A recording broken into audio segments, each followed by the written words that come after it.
Question 1. 8 houses in a street are inhabited by different numbers of people as shown in the table below. So we have 8 houses, A, B, C, D, E, F, and G, and the number of inhabitants. The following statements refer to the number of inhabitants per house. Write down true or false for each. So the mean is 5. So we know how we would calculate the mean. We would add up all these numbers, so 5 plus 4 plus 7 plus 6 plus 4 plus 3 plus 6 plus 4. And when we get that, I think you get something like 4.9. So you add all of these up, 5 plus 4 plus 7 plus 6 plus all those numbers, and you divide by the total number, which is 8. And I think you get something around 4.9.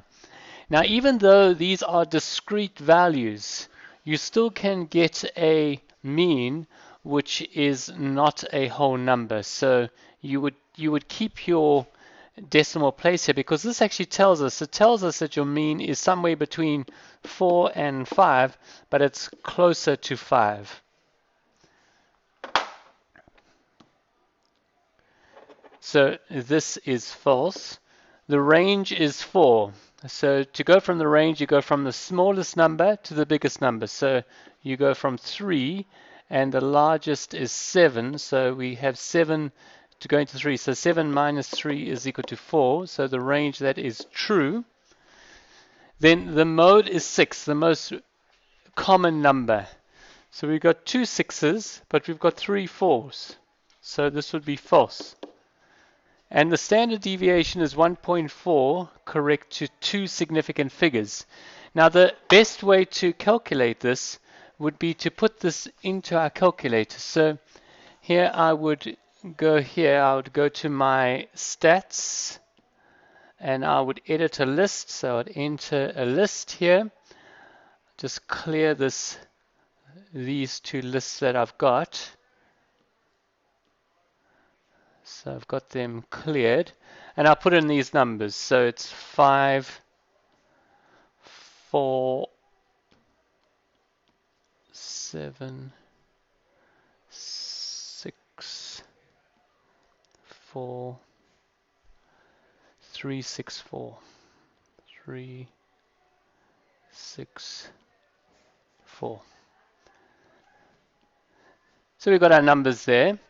Then I can go and analyze it. I can do second function, but actually before I do that, it's probably best you do this. You go completely out and you restart, and then you do this second list, and then you go to math, and we go to standard deviation here, and I say enter. And I'm just going to have of list 1, close brackets, and I say enter, and it's 1.356. So it's correct to 2 significant numbers. I've got 1.356, so it is in actual fact 1.4, so this is also true. And then calculate the interquartile range for the number of inhabitants per house. So here we can again use my second function. Actually, let me just close that.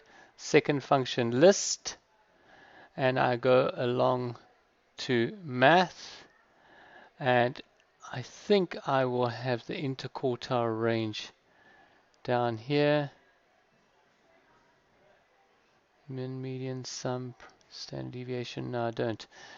Perhaps I should go just say to my stat, and I go to my calculation, and I go to my 1 variable stats, and I say enter, and then I say second function L1, and I say enter, and here I think I'll have my interquartile range in here, hopefully.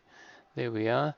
So we have our first quartile is 4, our second quartile is third quartile 6. Our interquartile range would be 6 minus 4, which is going to be 2. So my interquartile range is going to equal 2.